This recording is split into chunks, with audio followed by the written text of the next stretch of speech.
Scholars, this is a little, just to help you reading along with the lecture video that I sent you. This is Eusebius.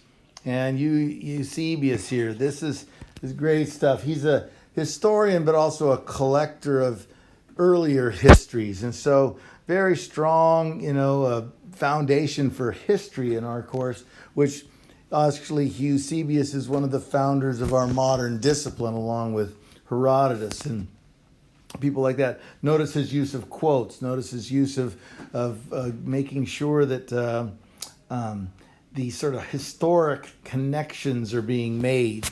So one of the key issues for him is that he wants to make these connections for bishops of the great cities, such as Jerusalem and Rome and Constantinople. Starts out with this story of the Bishop of Jerusalem. First bishop of Jerusalem, as you read in Acts 15, is James. And this is the story of James's cousin. This Clopas here is Mary Clopas is mentioned at the base of the cross. This would be Mary's sister. So this is an uncle, son, uncle, and this is a cousin of James. So this is a cousin of Jesus.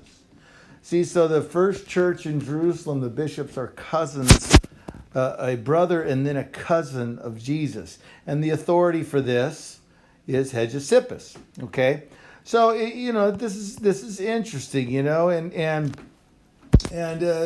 there's nothing you have to remember of any great use here, but it's this interesting thing of right from the very beginning, a role for bishops being created. And James is not an apostle. He's not a deacon. He's not a missionary. He is there to help run and organize. And as you see in Acts 15, sort of handle the paperwork of Jerusalem. And then also through Jerusalem, sort of, they're giving advice on this issues, especially missionary advice. So go on. This is very interesting. I think this is sort of fun stuff about Simeon, and then how Trajan, here's an emperor, and decides. This is the we talked about with empires all along, is that they're not out to kill, crush, maim Christianity. Is that they're actually gonna, they were not to be hunted. But if you meet them up, you can punish them. It's sort of like a weird little fun. But the guy I wanted you to really look at is this story of Ignatius. Now, see, Polycarp here is an eyewitness to the resurrection of Jesus, and so Ignatius is another of these bishops which have this authoritative position. Now, Ignatius is not he's the second in the appointment of the bishopric of Antioch in succession to Peter. Peter is an eyewitness. Ignatius is a first generation hearsay. Okay, so a lot of our knowledge of the resurrection, Paul talks about this in 1 Corinthians 15, is it's disappearing with the death of the eyewitnesses. And so we have to have these people who will carry on that eyewitness tradition. And so what you have is Ignatius is going to be, he's being hauled across by guards here.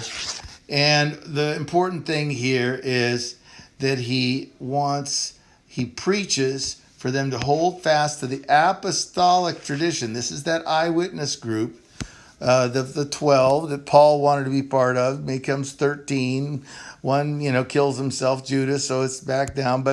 And then for safety's sake, set it down clearly in writing. This is the roots of our Bible. This is the roots of there's apparently a fair amount of written material running around, sayings of Jesus and all sorts of things. Even in the Gospels, you find scribes that are trying to catch Jesus at his words. And so, this is a scholarly bunch, the Jews. And there's a Roman Empire and a Greek Empire and a formerly Persian Empire that honors writing, and that writing makes things safe. This is a key thing. It's sort of a secure. And so this is the roots of our Bible. It's why we have a Bible. It's to secure that basic information. You may love, God. You may be filled with joy, all sorts of things. But how are we going to know the words of Jesus? How are we going to know what Jesus did? How are we going to know exactly what happened? This is the idea of writing things down. And who's put in charge of these things is largely the bishops. Okay, so we keep seeing these bishops that are writing things down. And the most important of these bishops is, in fact, Eusebius, and he is the bishop of Caesarea. And so he is a bishop writing things down, but then also collecting other people's writings and making connections and giving stability and strength to our knowledge of those first, 100 years of Christianity. Now, another bishop that we have is Theodoret. Theodoret comes later, and he follows the model of Eusebius. But Eusebius had lived at the time of Constantine, wrote about Constantine. Theodoret writes after Constantine is dead, but collects letters. This is the Roman Empire. This is an empire that writes things down in communication and stuff like that. And so he has his job as writing a history like Eusebius. But his very interest to us is like he writes, okay, here's an epistle of Emperor Constantine, right? And it is addressed to those bishops who were present, okay? And notice this is, this is great for the, I want to, no firmer or more effective measure could be adopted to secure the sin than the submitting everything relating to our most holy religion to the examination of all, and most of all, the bishops. So this is a sort of an open process, but these bishops are at the core of it, of creating consensus about what is the faith, what do we believe, okay? And so then, what's being looked for is these unanimous decisions or near unanimous decisions, or at least consensus. That idea of popular sovereignty that came out of Aristotle, that we think better in groups than as individuals. So there's no one person. Constantine himself isn't making decisions. No one bishop who's the dominant bishop. Everyone just does what he's told. No, there's actually, the beginnings of Christianity is ultimately a type of republic where you have people, bishops, you have the Constantine, the emperor. Bishops are like the Senate, and then there's this assemblies and ecclesia, and how are we putting things together. Now this is fun stuff, and if you go, it's sort of bureaucratic, but this is what you're looking for, is this, this reasoning and voting, and then I give you some really cool ones here. A letter about building churches. Okay, and this is where he's interested in you and others. At your invitation, can apply to magistrates and to provincial governments for all that may be necessary for this purpose. So Constantine is setting himself up, helping like a Cyrus to help these Christians create churches, all right? And then over here, the Epistle of Constantius concerning the preparation of the Holy Scriptures. This is very interesting, but because it's sent to Eusebius.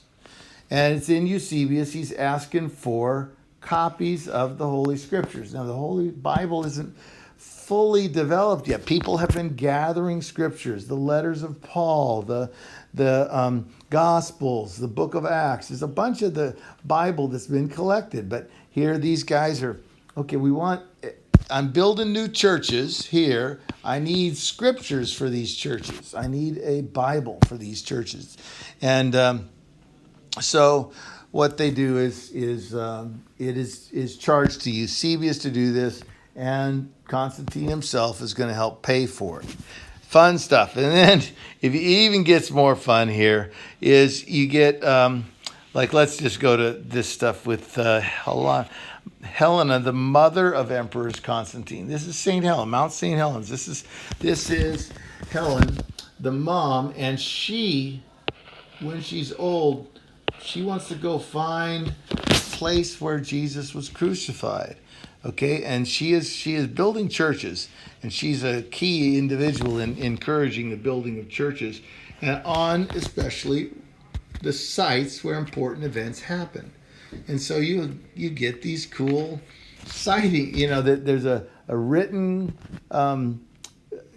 for here at the Church of the Holy Sepulchre, which is where Jesus was resurrected and where Jesus was buried, is you have a story, which is the empress going there, building this early church, and the archaeology sort of supports this. This three crosses question, that we can't support that with archaeology, but it sits out there sort of very interestingly in this document. But what you have is, she wants to protect for posterity this historical information, like her son Constantine did, by writing, by building churches, and then ultimately all of this comes under the auspices of bishops. So bishops. Oops. Bishops.